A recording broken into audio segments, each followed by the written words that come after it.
Welcome back, you Mad Tiger fans, to another episode of Hoops and Football. I am Shannon, the host, as always, with you. So I thought, I've had a few reports that I've fallen behind on, so I thought let's just quickly smash them all into one episode. So today's episode will be the VFL game review and the round 23 injury report that came out yesterday. So we'll go straight into the VFL report. As we know, we all got a win. We won by 41 points. It was 18-7, 115 to 11-8, 74. The Sandringham Football Club didn't win, so that now I think right now it puts us in the top 8. If we win on the weekend, I think we get out of the wild card, so it should give us a chance to play some young players in the VFL finals. Not sure who is officially eligible to do it. I think Morris might be close.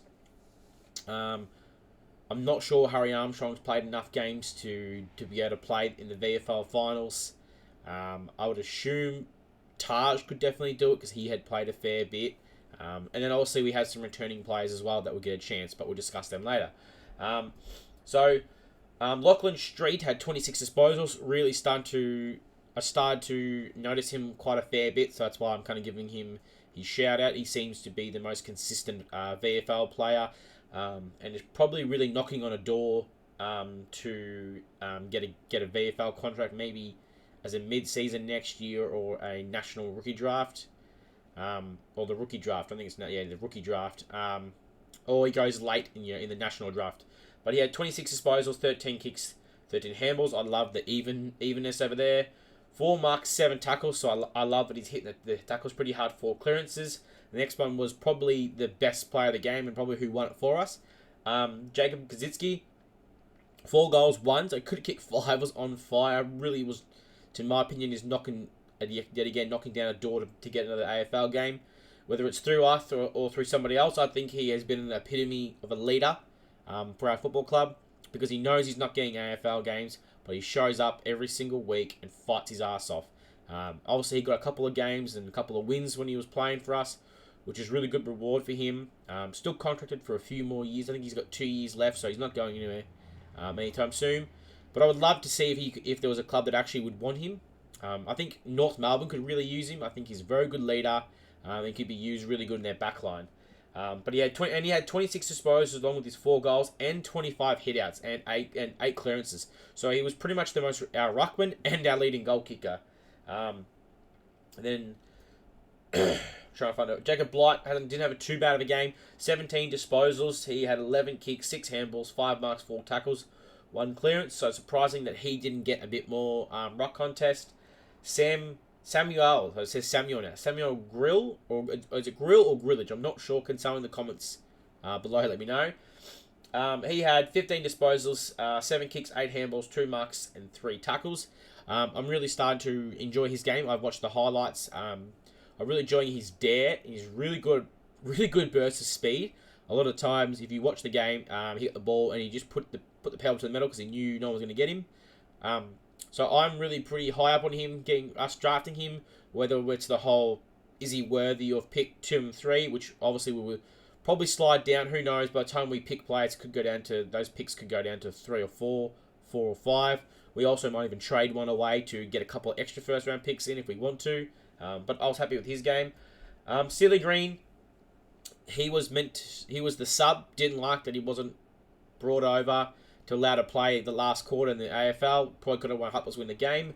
It is what it is. But he missed the first quarter, I'm pretty sure, because he was getting back to here. Which is quite impressive considering he still had 14 disposals, 9 kicks, 5 handballs, 4 marks, 6 tackles, and 3 clearances. Really stood up and probably saying next week, give me a full game. McIntosh, you're out. Definitely shown. Marazio is 3 goals, 1, so he's really starting to play really good. Mohammed Yasmin, he kicked 2 goals as well. So those 2 are really good small forwards that I've been noticing in the VFL. Probably unlucky they didn't get picked up in the draft last year, but look at it as it is.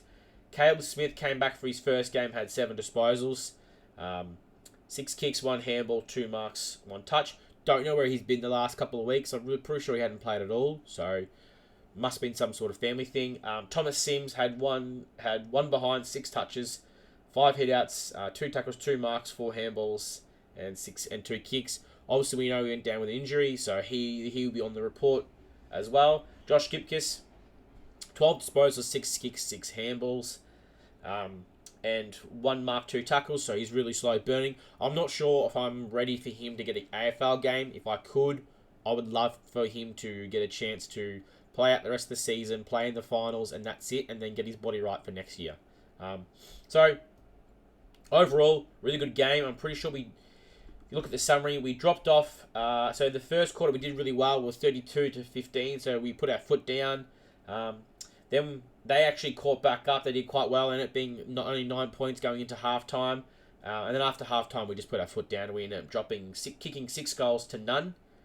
We kept them scoreless for a full quarter, and we just went off on a tangent way. And then after that, it was just finish the game off. So really good effort from Jake Batchelor. He's got the VFL team humming.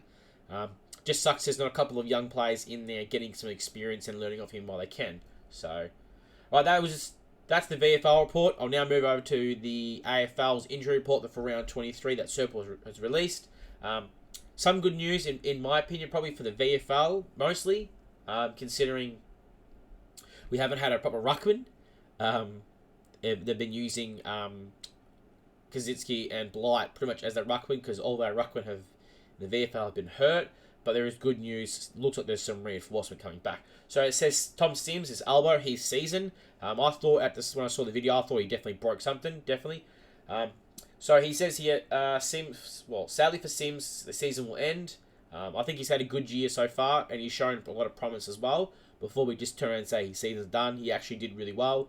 I think he's going to be a key feature for our club coming forward. Essentially, he sustained a unilateral collateral ligament, which is an MCL in your knee, which is similar to the knee joint that Jonty Fall did. So it's obviously a UCL.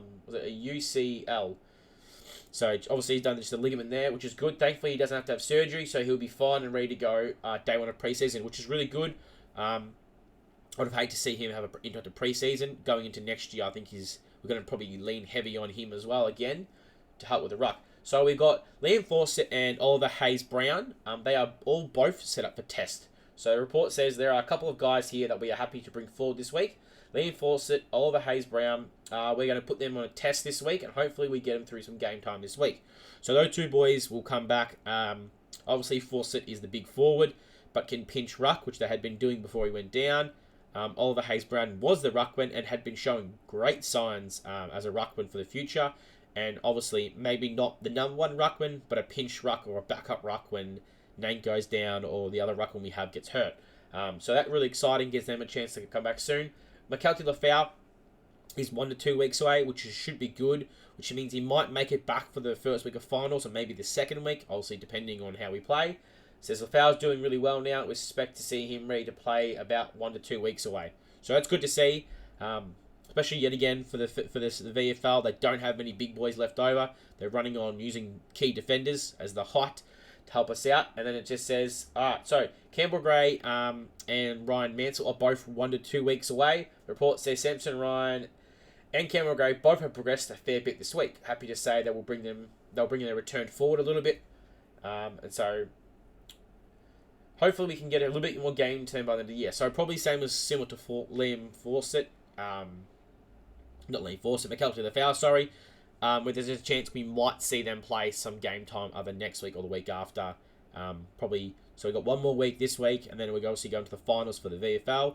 Not sure if there's a bye in between. If there is, it'd be a lifesaver. So really, if you think about it, we could be having 4 or 5 players return coming into the VFL. Kane McCullough, I'm a big fan of Kane. I really think Kane's going to be a star. Obviously, he can't seem to stay on the track right now. When he was really good.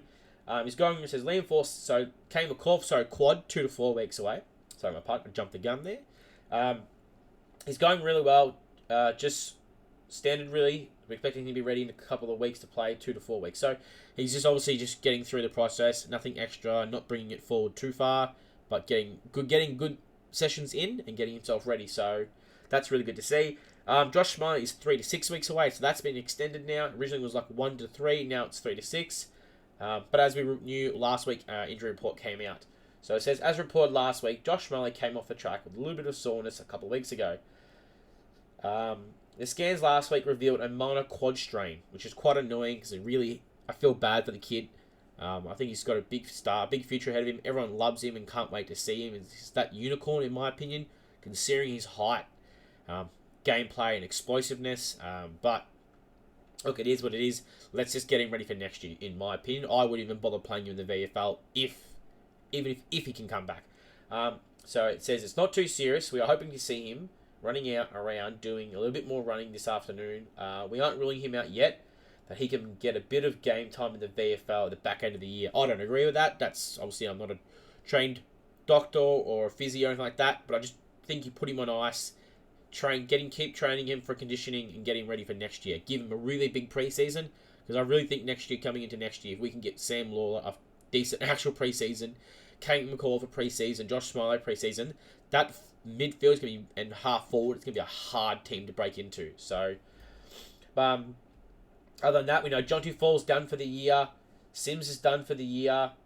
Dow's done for the year. Lawler, Hugo Rell-Smith, Clark, Judson, and Bauer and Matt Kalina are all done for the year. So, obviously not some shit news with the Sims, but it's good to see that we're probably going to have, looks like 4 to 5 players returning for the VFL finals. So that's good to see. Hopefully we can get him in there and no more injuries for the rest of the year. So that's fingers crossed. If you guys could, leave a comment and a like as well. Hit that subscribe button or share it to any of your mates if they are mad Tiger fans like you and I. Stay safe and go Tigers.